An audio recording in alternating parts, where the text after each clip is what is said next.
Good afternoon and welcome once again to Fired Up. I'm your host for the show, Bob Irwin, broadcasting from Rigel Studios here in Las Vegas, Nevada.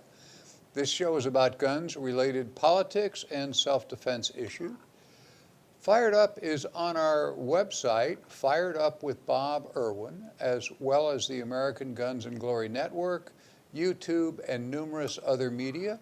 If your local internet provider doesn't carry Fired Up, ask him to do that. We can take care of it. A new show is posted every Thursday around 5 p.m. Pacific time. Our audio feed is rebroadcast for radio listeners on Saturdays at noon on the Nevada Talk Network.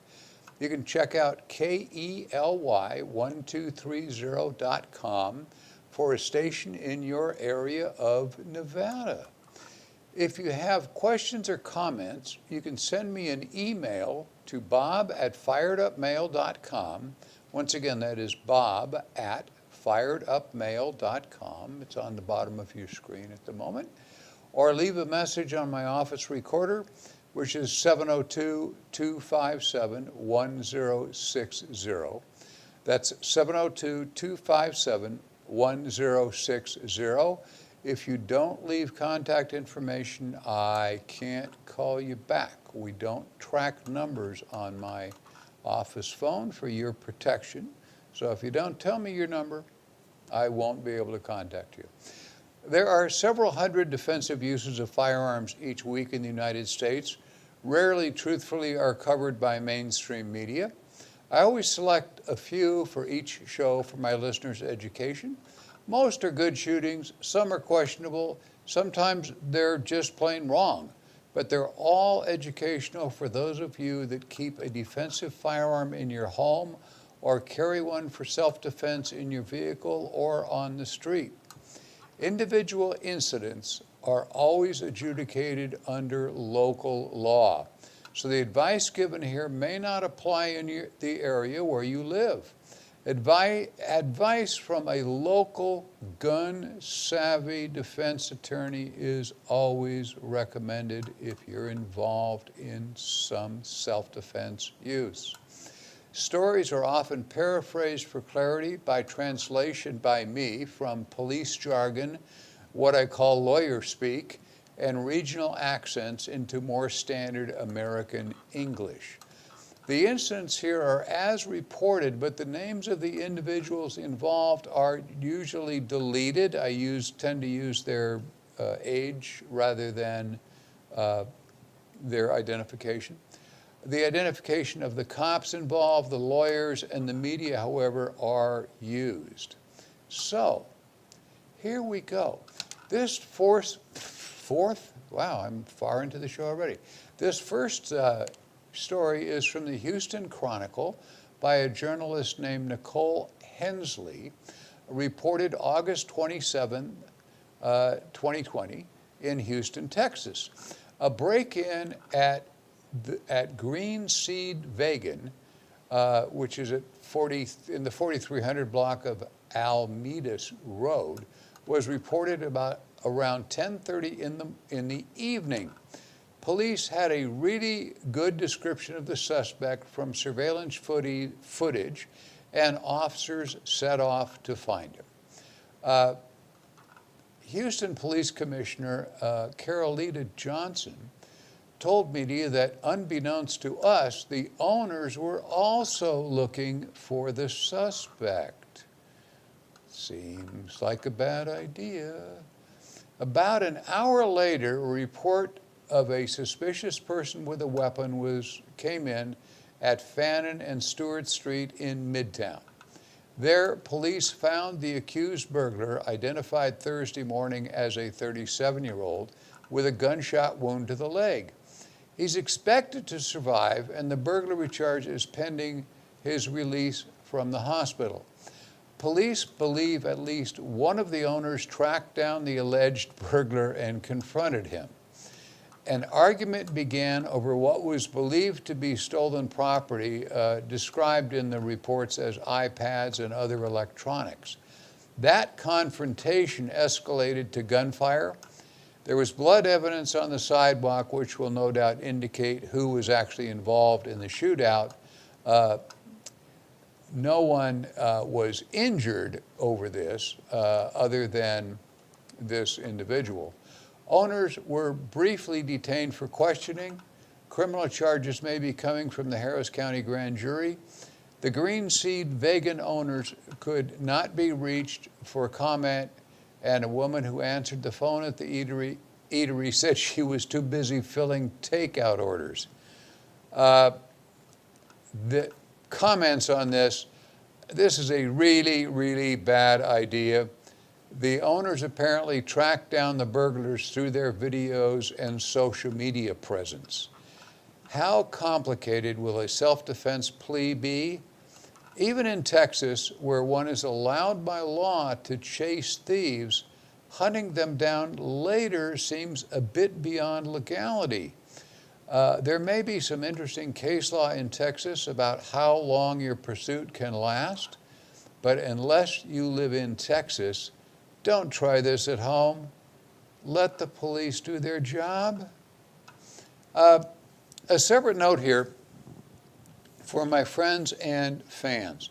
We have been talking about for some time the Keystone Corporation annual dinner scheduled for October 6th with Speaker Karl Rove. It has been postponed till after the first of the year.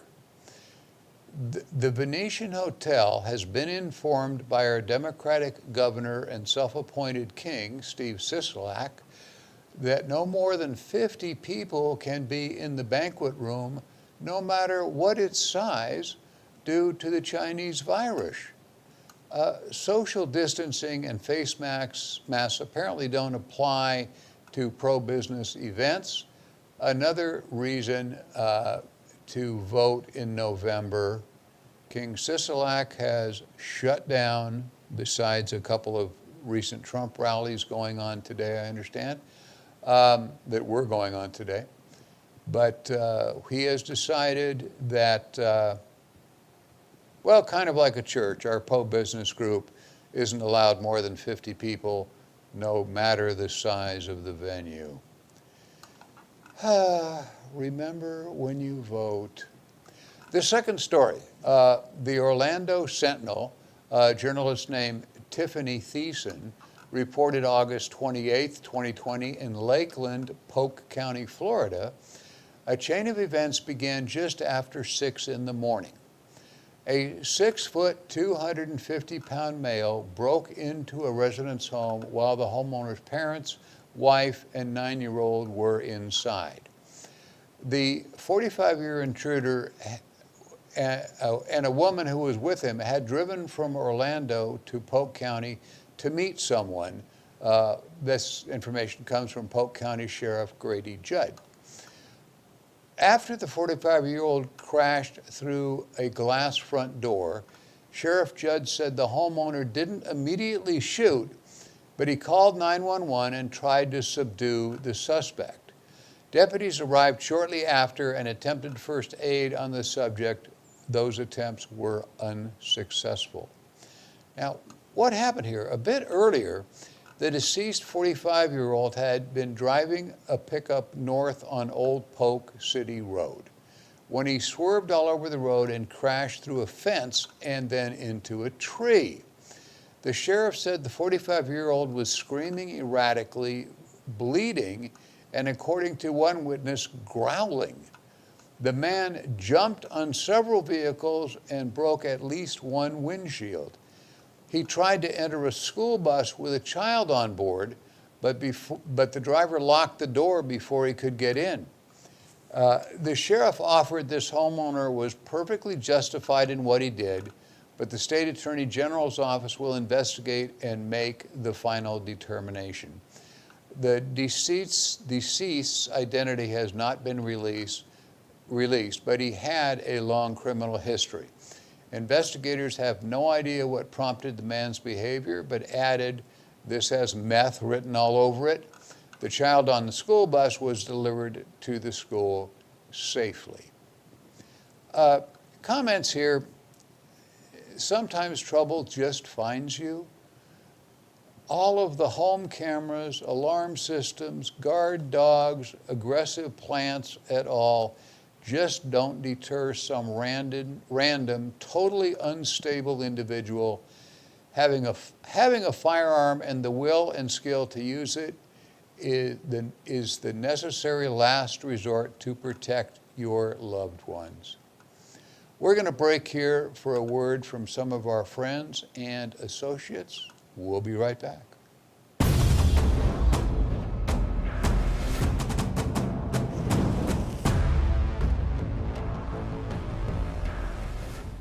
Freestyle Martial Arts, located at Jones and Russell here in Las Vegas. You can reach them at 702-551-9009.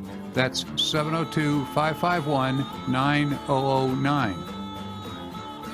CCS Gunsmithing. Chris Eifelt, the man who does all the NRA help, he's at 2216 South Rainbow Boulevard near Sahara. He can be reached at 702-365-1732. Once again, 702-365-1732. Jerry Creed, a trust attorney. If you have a firearms trust or need one, this is your guy. You can reach Jerry at 702-806-7777. That is 702-806-7777. CCW Maggie is found all over the internet. You can reach her by phone at 702-375-5900. That's 702-375-5900. All sorts of firearms training, ladies only classes. She is the best of the best. Call CCW Maggie.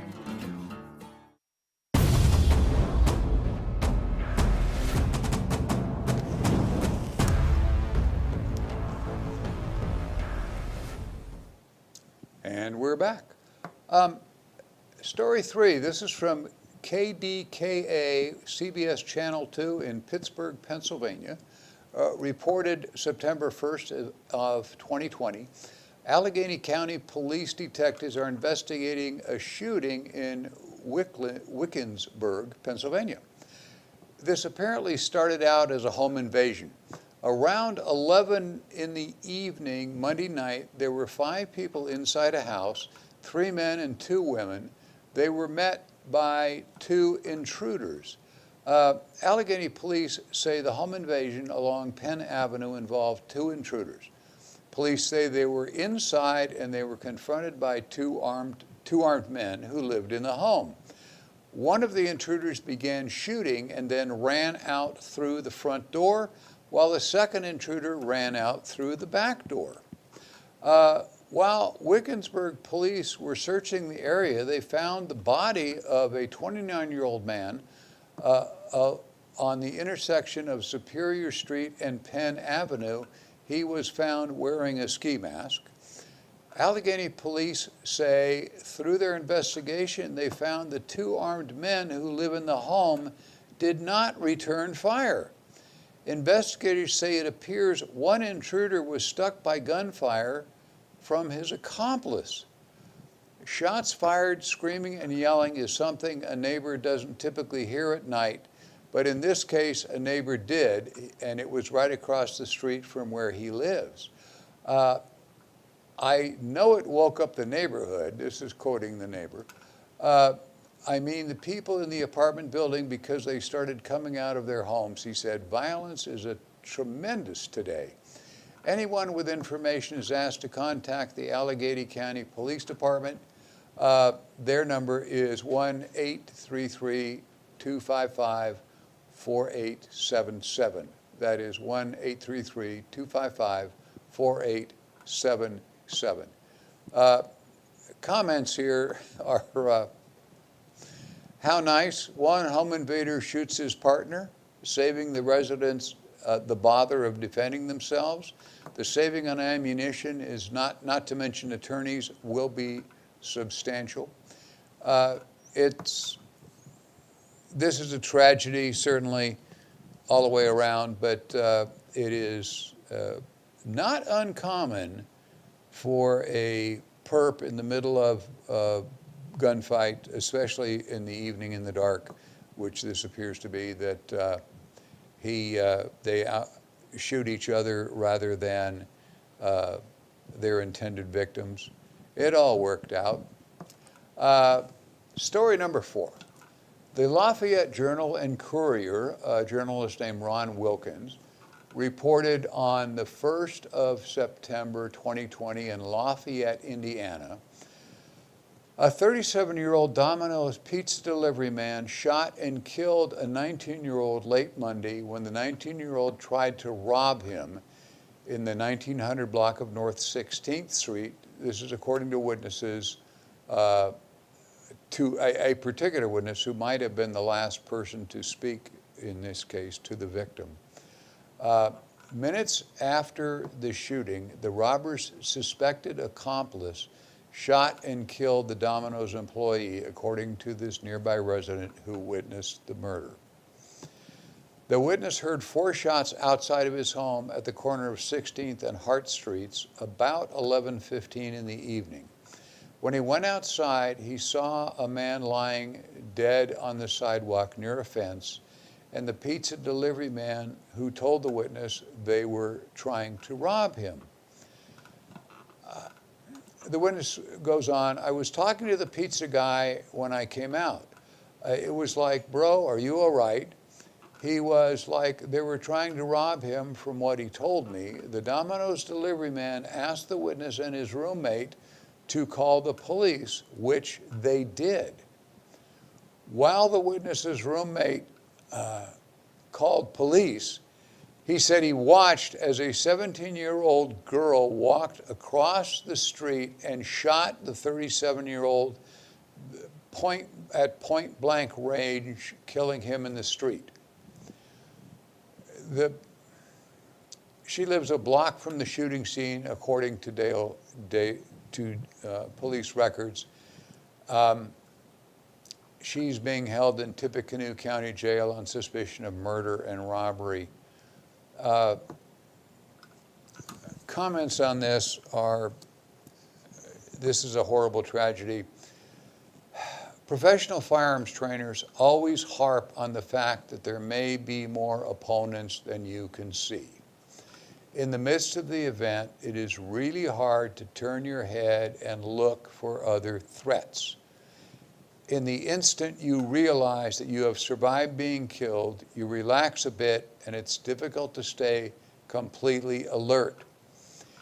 In police academies, at the end of any firing drill, competent instructors always require cadets to scan side to side and behind them before reholstering. In practice, makes this a habit on the street. I've seen trainers teach this, and I want to go on to this a little bit. Don't quickly snap your head from side to side. You have to look slowly and deliberately. If you snap your head like some of the show-offs do, you wouldn't see an elephant holding a bazooka if they were standing next to you.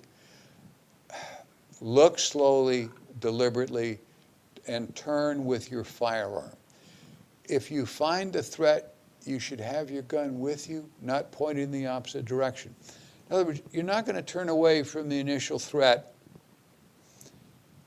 if you're not relatively sure they're down and stopped. So when you turn and look, take your gun with you in case you find what you're looking for, and it's not pointed over here when you're looking over there, and you have to go back and get it. You need to keep it pointed where you're going to need it. All of this, of course, will depend if you're with a partner. In police work, there are normally 2 officers there. Sometimes they're not. And the backgrounds and so forth all make a difference. But practice scanning the area before you put your gun away. We're going to break now for some words from some of our friends and associates. We'll be right back.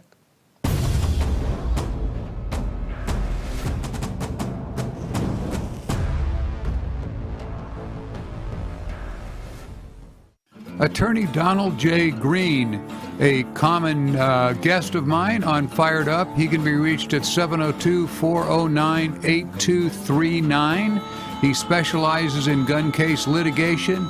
He is your man, Don Green, 702-409-8239. And Battlefield Vegas, my new kind of home for this show. They're on Circus Drive, directly behind the Circus Hotel and Casino. You can find them there with CCW classes and an amazing place for gun rentals, everything you could possibly imagine. Check out, if you're in town as a tourist, check out battlefieldvegas.com.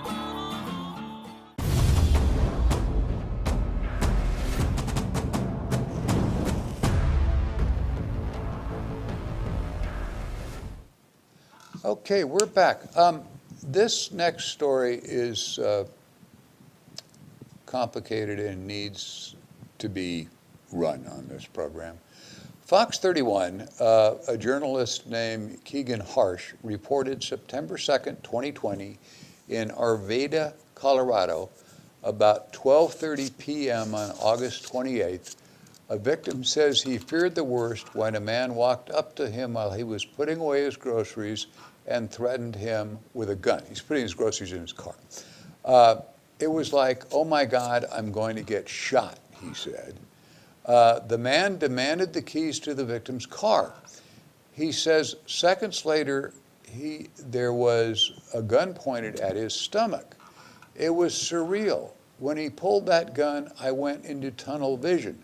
I looked at him and said, this ain't happening. The intended victim didn't hand over the keys. Instead, he tossed them several feet away.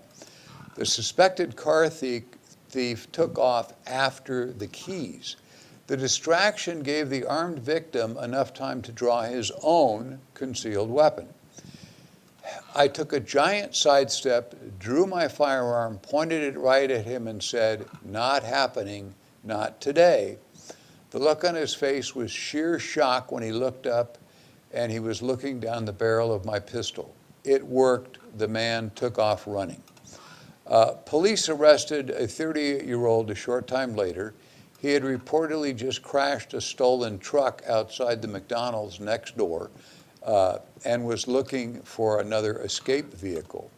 The intended victim has a concealed carry permit. He says he wouldn't recommend what he did to everyone, but he says he wasn't about to let a man take his car without a fight.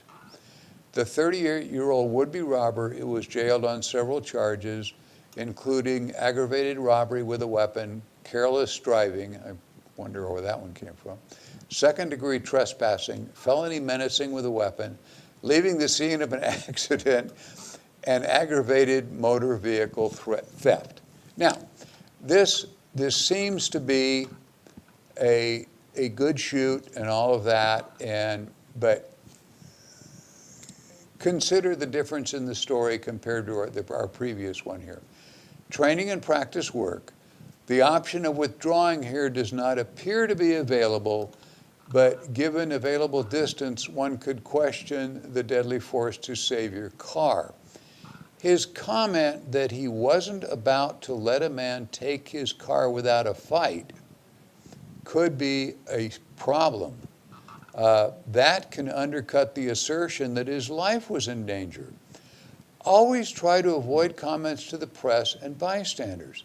Have an attorney present before making statements to investigators. That delay also gives you time to calm down and think more clearly.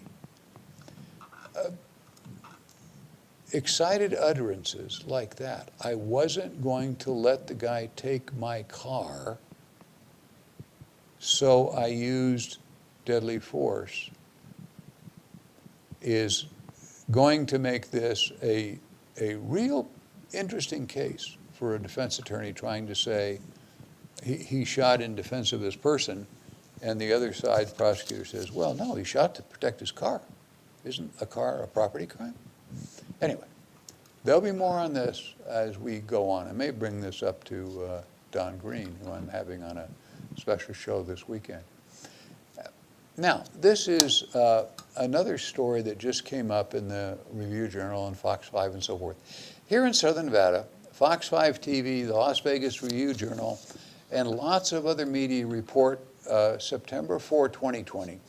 A Las Vegas man was indicted in federal court last week on charges of illegally owning machine guns and firearm suppressors that he altered using a 3D printer and plotted to commit a shooting, according to the U.S. Attorney's Office. This 30-year-old made his initial court appearance on one count of illegal possession of a machine gun and 2 counts of possession of a firearm not registered in the National Firearms Registration and Transfer Record.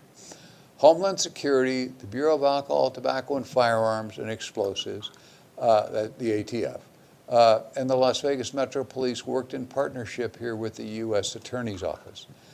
The defendant is accused of owning 3 Glock semi-automatic pistols that he had modified with a 3D printer to simulate full automatic weapons, the part he used to make the modification he made on a 3D printer.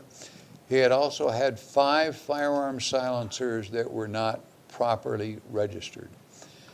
According to the press, an anonymous tipster told the authorities the defendant was planning a shooting. The defendant faces a statutory maximum sentence of 10 years in prison and $250,000 fine on each of the machine gun charge, and 10 years in prison and $250,000 fine for each possession of an unregistered firearm. He is set up to appear before U.S. Judge Jennifer A. Dorsey on November 3 for a jury trial. The Clark County District Attorney has also filed charges on behalf of the state of Nevada, in addition to the numerous firearms and ammunition the guy had in his possession, because he was a prohibited person, apparently. Comments on this: it appears that a truly dangerous subject was taken off the street by great cooperation between local cops and the federal investigators. The details of this, as it moves through the system, will certainly prove riveting. Rumors about the case include the defendant was planning a mass shooting attack. The trial being set to start on Election Day seems quite unlikely to me. The computer, obviously, whoever set this up in the federal system, that said next trial date available, it turns out it's Election Day. So I suspect there'll be more than one continuance.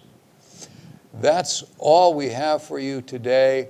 I did want to mention that tomorrow is the anniversary of the 9/11 attack on the World Trade Center,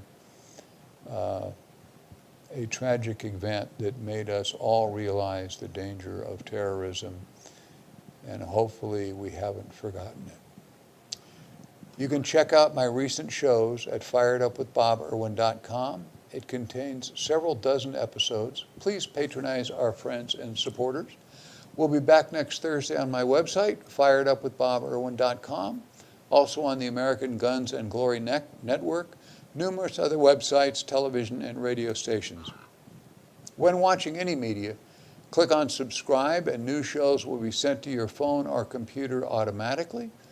My logo merchandise, hats, shirts, and books are available at Battlefield Vegas, just behind Circus Circus on the Las Vegas Strip.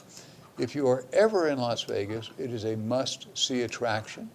You can shoot a minigun or any of hundreds of firearms and even crush a car with a tank on their associated outdoor facility. Transportation to get there is provided. You can contact them at info@battlefieldvegas.com. Thank you for watching Fired Up. We'll be back next week with another edition